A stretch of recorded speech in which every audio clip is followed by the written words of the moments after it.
never stop learning. There's no such thing as a non-decision. Inaction produces its own consequences. Others could have different models that they use. It's fine as long as they're useful to you. It gets personal, and they are maybe afraid of wakening up something that comes from their past or whatever. It's just about being a human being and being clear about who you really are. Yeah, often people say that being a CEO is a lonely job. Mm-hmm. I think it shouldn't be a lonely job because it's a team sport.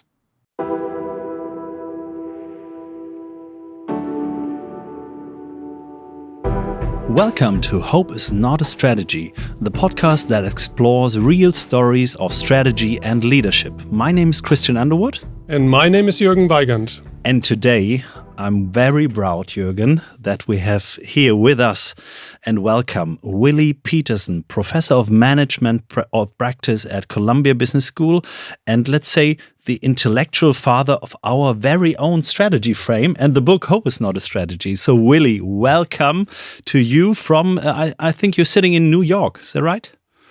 And you have a book. Yes, come on. I'm Thank sitting you in very New York. much. Your book is next to me here. Thank you very much for showing it to the audience. So welcome to the podcast, Willie. Thank you very much. Pleasure to be here.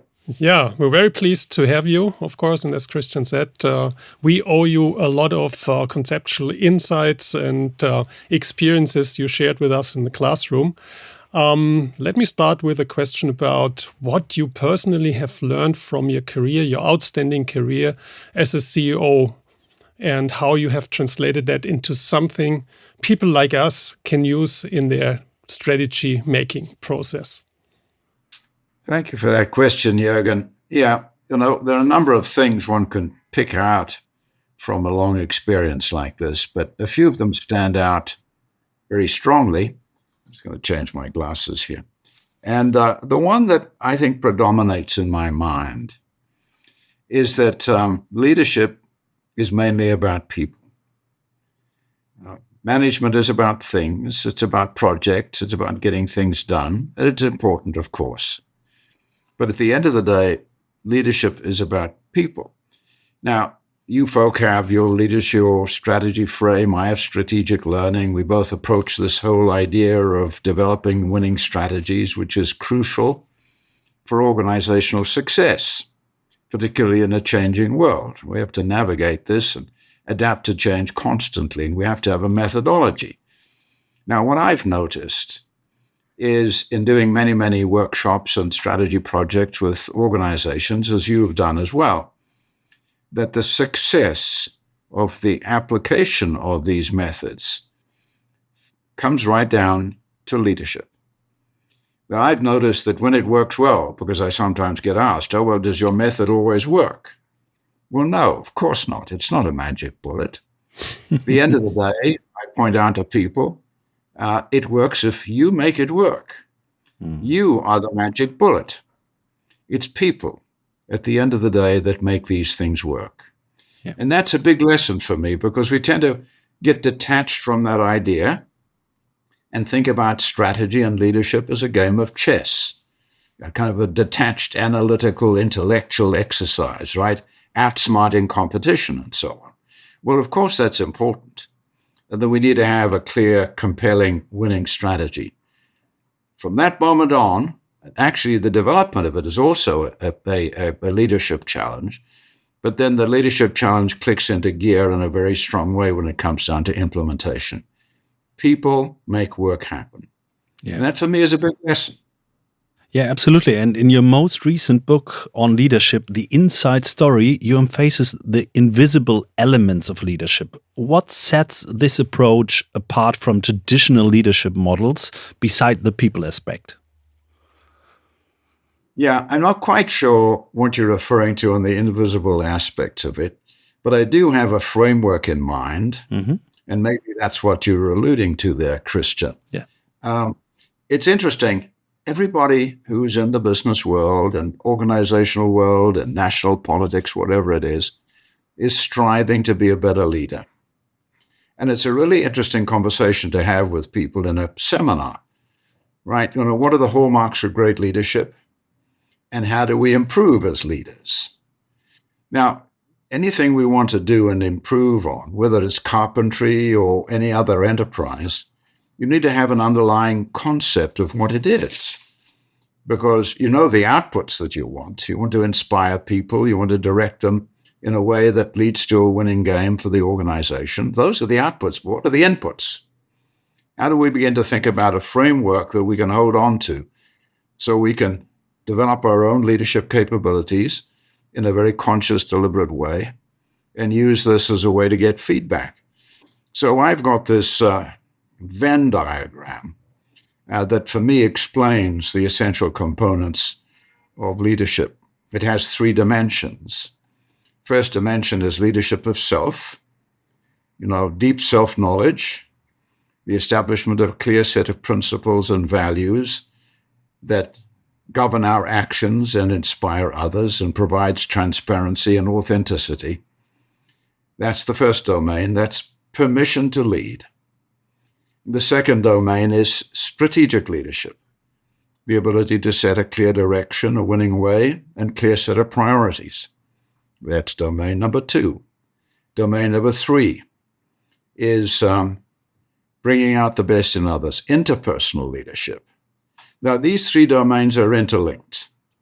And whenever I deal with strategy, the personal and interpersonal aspects of leadership always come into play because none of these 3 can work in isolation.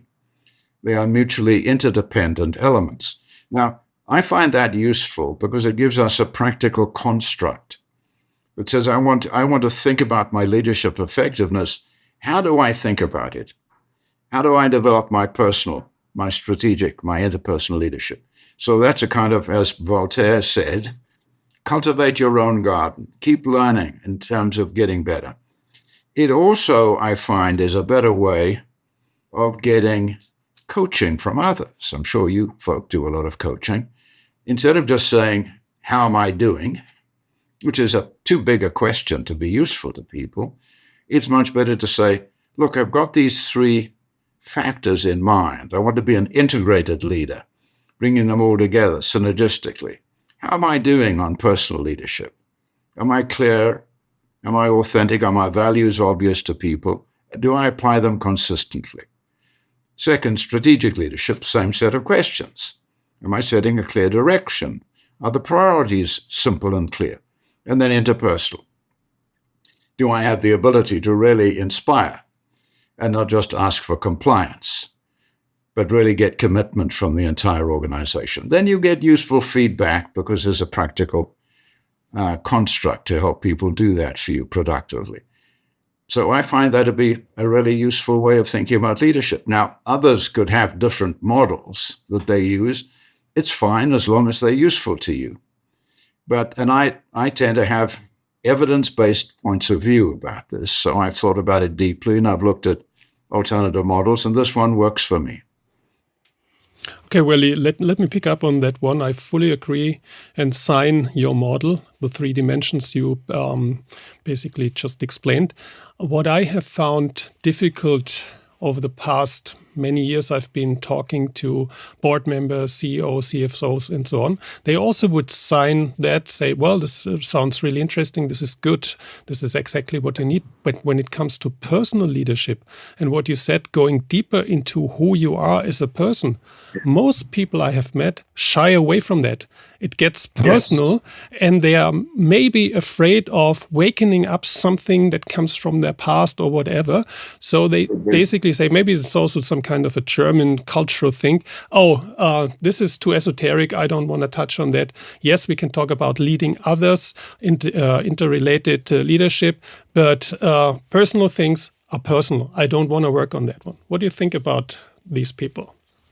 I think we have to give people an easy journey to get there. And it's a question of how we frame the challenge. If you say, well, what are your most deeply held convictions and personal preferences in life or something? Oh, that's very personal. That's up to me. I don't know. I'm not an introspective person. Now, if you approach it a little bit differently, and just say, let's talk about your lifeline. Where were you born? Where did you go to college? Where did you go to school? Did you play sport? Tell me some of the experiences that really formed your view, your worldview of life. Some people might say, well, I had a car accident and I recovered from this and I realized what is important is to hold a positive view of the future. And say, oh, well, that sounds like something you believe in a great deal. Now, tell that story with these little pivotal experiences in life and write them down for yourself. Because whether you know it or not, these things sit inside you subconsciously. They do trigger your behavior, whether you're conscious of that or not. They form your worldview, your political view even. We're all a product of our past, of our experiences. Now, the trick is to write these things down. The next thing is to say, well, it's really useful when you write these things down, make them explicit, because you've got then a sort of, what Marcus Aurelius called your command center, which I love that phrase. I'm a great fan of studying philosophy. And we all have an internal command center. Make it explicit, because it's important that others see it. And when it's explicit to you and you act consistently on it, that gives you authenticity. So it's not just about psychoanalysis. It's just about being a human being and being clear about who you really are. Mm-hmm. Well, when I think back to the times you taught me strategy, I remember reading your book, Reinventing Strategy. Now, I think this is still very modern today. So what is it that we have to reinvent in terms of strategy in our today's environment? Jürgen, may I correct you very respectively? Yes. I did not teach you strategy. We helped each other think about strategy. It's a two-way street. It always is. So, but thank you for being generous in your. So, I think of the new challenges. We've got a methodology, and you always have to ask, is it fit for purpose? You have the strategy frame. I have strategic learning. They are kind of brothers. Yep. And we're always faced with new challenges. So the idea of this approach that we both share is to be able to constantly refresh and renew our strategy in the face of changing circumstances. Sometimes those circumstances are, mild changes, but they accumulate over time. And other occasions we have big disruptions. And we have to ask ourselves whether our methodology is fit for purpose. Do we need to adjust it in some way? Now, the biggest one, I don't know whether you share this view, but the biggest one today that I observe is artificial intelligence. And I ask myself, how is the process that I'm offering useful to people in finding pathways to apply AI productively in their businesses? Now, the way I've thought about it, and I'd love to hear your perspectives on it, is to remind people, which we both do in our strategy work, that all of these developments like AI are not benefits in and of themselves. They are a means to an end. They are delivery mechanisms to deliver benefits. So always start with the benefits, then work backwards to say, I've got this powerful tool. How can I use it to deliver these benefits? Now, that I think fits quite well with this idea of learning and adapting as the environment changes. I had an experience, I might have mentioned to you, I teach a 5-day course every year for physicians of every discipline in a hospital system in New York. And so the most recent session, we began to open up on the application of AI. And 3 things came into prominence. But it forced us to look at them and kind of know how can we apply AI as a tool to help us deliver those benefits, outside-in thinking. And the 3 that came into prominence, number 1, is universal electronic medical records. It's very inefficient now. You go to a different doctor in a different town. Who are you? Fill in the paperwork. We don't know, what medications are you taking. That's possible with AI now, and even maybe globally one day. So that's at the kind of the denominator. Now, in the numerator that drives revenue, etc. You've got two that we identified. And the first is, what clinical trials are happening around the world that are tackling diseases that are important that we're struggling with? How do we get to summarize them quickly? It takes human beings months to study this. What's going on in Romania, Rwanda, wherever the case might be? AI can pull all that together in a matter of hours. The second is, we all ask them, how many of you have come across rare diseases that you'd never seen before? But you know somebody in the world has seen those diseases, and you say, I wish I knew who they were. AI can discover that. So we get better at solving problems on rare diseases, understanding what's happening in clinical trials. So there are three possible benefits. Now, there might be others in healthcare, but we came across those. It's a reminder that this is a learning system that we have. Strategic learning, your strategy frame is a learning system. And now we begin to explore and how we can learn our way towards success on each of these. We need the expertise in-house to be able to create the AI infrastructure to deliver those benefits. The trap for me in AI is that we think too big. And we've got these large language models, and we say, oh, well, you can do a poem for me in Portuguese. It's a plaything. It's much better to go very, very focused and say, what are the major problems we're seeking to solve in a competitive world? And then to develop very sharp tools to do that. So for me, this is one of the big challenges that comes to the fore. There are scarce resources in terms of skills and know-how to be able to do that, for example, in healthcare and in other areas that we both deal with. And that's really become a critical issue, how to train people to be able to create those powerful, very, very focused programmatic tools in AI. Yeah, thank you, Willie. And today you're training people and you're shaping really learning experience for leadership and strategy, I think now since 24 years at Columbia around. So yeah, time marches on. Yeah, absolutely. But it's your third career, as I learned. So your second career was being a CEO around the world for really global businesses like Tropicana, Seagram USA, and Lever Brothers. And from that experience, what you've learned there in really facing high pressure situation, because not only today the world is really volatile.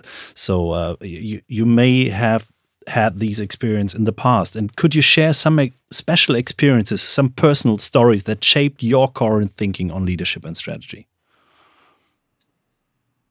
Yeah, often people say that being a CEO is a lonely job. Mm-hmm. I think it shouldn't be a lonely job because it's a team sport. So when we confront major problems, don't sit in a room by yourself and say, I'm all powerful, I should know it all. The organization expects me to be a kind of a hero CEO to try and solve it. Diverse perspectives produce much better decisions than experts thinking alone in any event. So, introduce diverse perspectives and think about it that way, and then make a decision. A couple of things about decision making that I learned along the way. The first one is there's no such thing as a non-decision. Inaction produces its own consequences, and sometimes those are even more dramatic than making a proactive decision. Don't let matters fester. You'll never have perfect information. If you've got about 75% of what you'd ideally like to know, you're doing pretty well. And the remaining 25% is what you're paid for. Now, I'm not talking about neurosurgery or rocket science. There you need more than 75%. But there's never 100%. Decision-making is risk-taking. And you've got to understand that. You've got to have courage to do this in the face of uncertainty. The other thing I learned from the Army War College, where I often run seminars, is when you think about making decisions, and these are often tough ones that come onto our desk as senior people, because the easy ones have been solved before. There's a way to think about its decision is that assumptions drive decisions. So first of all, ask yourself, what assumptions need to be true for this decision to be a good one? It's always the underlying. Don't make those assumptions silent. Make them clear and obvious. So, those are some of the elements of decision-making that I learned. Don't let things fester. No such thing as a non-decision. Understand that assumptions drive decisions. And learn from mistakes. The Army War College taught me this thing as well. I mean, burying mistakes is terrible because you never learn from them. Admit them when they've been made, because when you hide them, you can't learn from them. So what I tried to teach the organizations that I led was that we were all going to make mistakes. We're all imperfect. But the big thing is to make sure that the value of the learning is greater than the cost of the mistake. So when we make mistakes, the first thing to do is to say, I acknowledge this was a mistake. Now, I'm not going to blame you. I'll only blame you if you refuse to learn from it. That's what I blame. I don't blame the mistake. I blame the refusal to learn. So when we learn from it in that kind of way, we get better all the time. Those are some of the lessons I've learned. And the other one is tell the truth. We have this thing, I think, as senior executives, that we can deal with unpleasant realities, but junior people can't. That's terribly arrogant. Maybe they can deal with it just as well or even better than we can. So when there are prospects of the company being sold or reorganized, or plant closures are going to happen, be upfront. Tell people upfront. They're going to hear about it anyway through rumor. The rumor will distort the truth, and then you're on the defensive. So over and over again, I learned that lesson of just tell the truth. Absolutely. And coming to that plant closure, I heard that story from you where you've been personally in that situation. Could you share that a little bit with us? Yes, certainly. Thanks for remembering that one. This was in my days at Lever Brothers, and I was sent by Unilever here to the United States to do a turnaround of the foods business in the USA, which was losing a lot of money in the biggest market in the world, and Unilever wanted to turn this business around and turn it into profit. Well, it was a very tough task, and one of the things that became necessary, and that was clear, is that we needed to close some plants and consolidate manufacturing and distribution in a new, more efficient way. One of the plants was in Chicago, in Hammond, just south of Chicago. And I had just recently arrived in the US, and I was warned. I went on plant visits, and I visited Hammond, and I was told, oh boy, it's a rough area, be careful, We determined that plant needed to be closed. It was just a hopeless case, and a very clear-cut decision to be made. Now, I got advice, strong advice, from my head of operations, a guy called Martin Van Buren. And Martin said, I think we should wait until about 3 months before the closure, before telling, because this was about a year out. He said, don't tell them now because, productivity will go down, they'll be angry and resentful, and you shouldn't do that. I thought about that for a while. I remember sitting in my little home office and brooding about it overnight, and I thought, number one, that's not fair. They need to plan their lives like anybody else. Secondly, they're going to hear about it anyway, through the grapevine, because that's the way things happen. And then when they do, and you finally admit it, they're going to say, well, you didn't tell us in the first place, so now we don't trust anything you're going to tell us now. And then you're really in trouble, and your credibility is gone. So I said to Martin, look, let's go and tell them. He said, well, yeah, okay, I'll go. I said, no, I'm going. And you come with me. I need to tell them myself. And we devised a plan of bonuses for maintaining productivity, outplacement services for them so we could help them find new roles, et cetera, et cetera.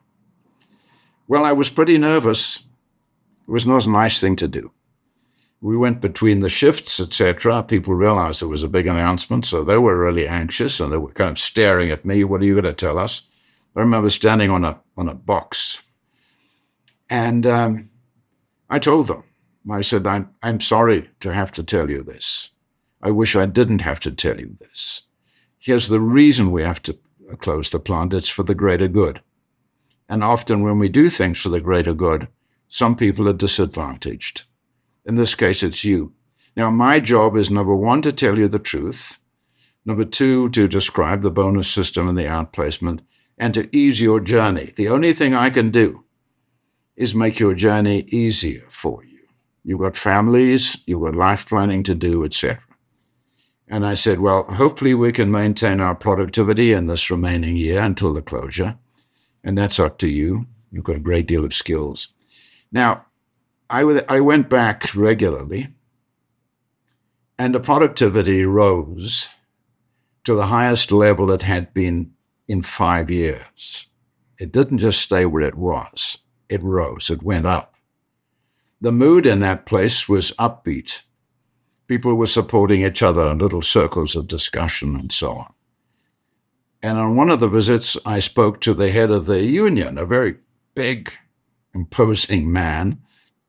And I said, I'm just so I'm astonished, and I'm filled with admiration. I said, how come this is happening? The productivity is actually going up. And he said, it's pride, sir. Now, that was a big lesson for me. Now, there's one thing I left out of the story that I want to loop back on. When I finished my presentation to these people in the plant, there were about 200 of them, there was applause. And I thought, what's going on? They misunderstood me. I said to Martin, I've just told them terrible news that they're going to lose their job, and they're applauding me. I said, what's going on? I was kind of whispering to him. And he said, I think they're probably applauding our honesty. And whether people clap their hands or just feel an emotion, they always will applaud your honesty. Willie, I fully agree with that. But still, how do you, at some point, you have to take really tough decisions. Even if people value that you are honest, you still have to send them home. Now, what is that kind of personal feeling that arises when you have to do something like that? My own personal feelings? Yes. Jürgen, you probably are aware I'm a great fan of philosophy. That's really guided my thinking a great deal. And the reason that I admire all the ancient philosophers, the Eastern sages, Roman, Greek, even the so-called Enlightenment philosophers, etc., is that philosophy helps us answer 3 questions in life. That's my distillation. That's why I enjoy reading it. What's true, what's important, and what's right. And I think that's, as we go through our lives, both in personal decisions and in corporate decisions or within academia, we're always confronted with issues of what's true. Truth is elusive because there's a lot of data, and interpretation becomes the king. Finding the truth in the data is a matter of interpretation. So what's true is difficult. Now, amongst all the things that are true, a lot of things are unimportant. Discriminating the important from the unimportant becomes the issue. So what's important? Thirdly is what's right. So it's interesting to me how these 3 things work together. Because in tough decisions, it's emotional. Inevitably, because we're social animals, we feel empathy.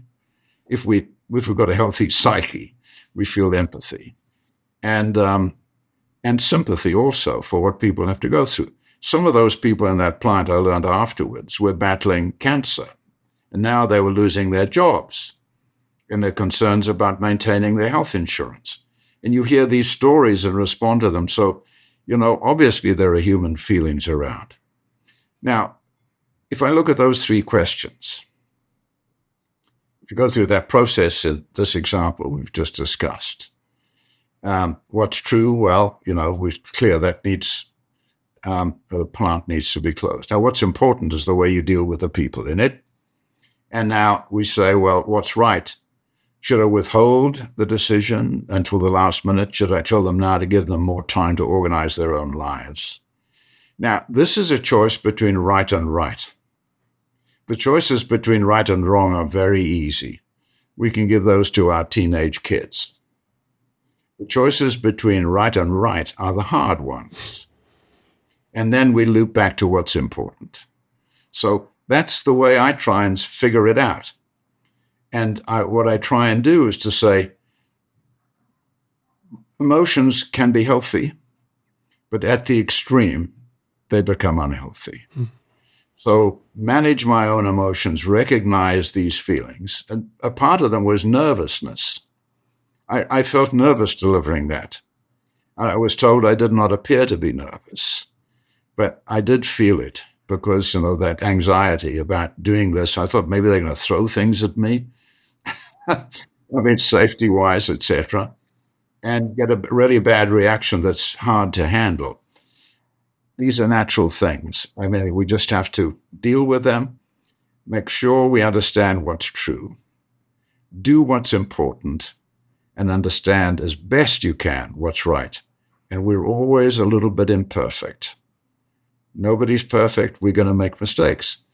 For me, the magic here is if, we come back to these values, if you like, or principles, we are going to fall short, but we have to know what we have fallen short of. Otherwise, we get into trouble. Absolutely. Yeah, How true. Yeah, absolutely. Now you're teaching since such a long time. You've experienced so many situations as a CEO, and before that, you've been in legal as a lawyer in South Africa. So that's quite a tough journey itself. But now you're teaching really young leaders, still at Columbia, also with the MBA program of WHU, and they're sitting there, let's say 25 to 30 years. So what is, let's say, the key advice you give to those people in a nutshell? Never stop learning. I tell you, what we're all doing here in this great profession, in education, is teaching people lifelong learning. If learning is just an episode that you conduct during your degree program, and then you shut it off and say, well, I've learned now, it's the end of it, you're not going to succeed very well in life because things are changing constantly. We have to go on learning at the pace of change. And so that's what I like to encourage people. Keep a learning journal. It's a kind of very, very important way. What are the key insights that you've learned? What are their practical applications? Write them down in a learning journal. Review the learning journal regularly. Be lifelong learners. Now, let me tell you a little secret. I don't read many business books. I do read some, and I skim through a large number of them. I would say 75-80% of my reading is philosophy, evolutionary science, and astrophysics. And so much of my perspectives and insights about life come from learning from those three sources. I've mentioned a bit about philosophy. Evolutionary science, we both apply. This is the basis of a strategy methodology that enables us to adapt and obey the brutal rules, if you like, of evolutionary science, adapt or die. And astrophysics, for me, is an area of interest because books have now come out that are very easy for non-experts to understand. I don't like looking at it through mathematical models. I don't follow an idea through a set of numbers and symbols. But a lot of very good books have come out that are easy to follow. A guy called Ray Bradbury, who was a science fiction writer, wrote a wonderful kind of summation about what we learned from astrophysics. And he said, we are born to witness the wonders of the universe and understand who we are, where we fit in, and what's important. Everything is transient in the universe. Impermanence is the rule. Our lives are transient as well. And I think what I learned from that is we have a very short time, but just enough time to make a difference. And for me, that's it. Time will fly by. But what have we done in that little short period of time? Bill Clinton tells this lovely story about how when he was president of the United States and had to confront a big decision, he called all these senior people into the Oval Office. And he said, here's the problem, let's discuss and solve it. And very soon there was backstabbing, siloed thinking, people undermining each other, etc., dysfunctional meeting. And he said, stop, this is a big problem. Stop, concentrate on the problem here, and don't fight each other. And after 5 minutes, it became dysfunctional again. He wondered what he should do about that, and he was very creative. He called up NASA, the Space Administration people, and he said, you've been to the moon. Yes, sir, we have.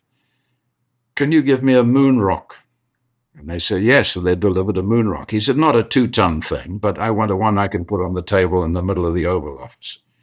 So he put this moon rock in the middle of the table. It's literally true. He tells the story. And next time they had a meeting and it became dysfunctional, because he didn't say a thing. The moon rock was sitting there. He didn't make an announcement, in advance.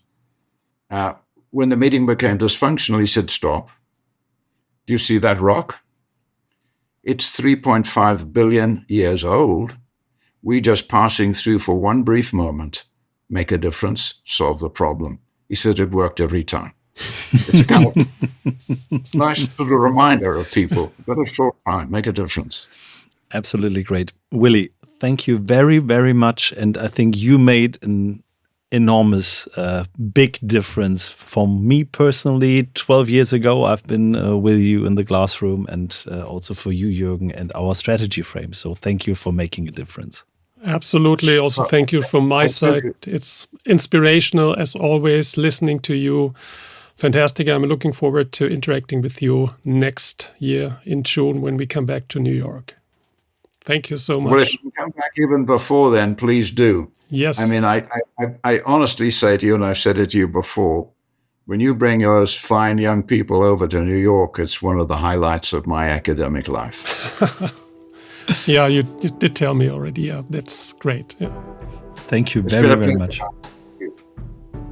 Thanks. Appreciate it.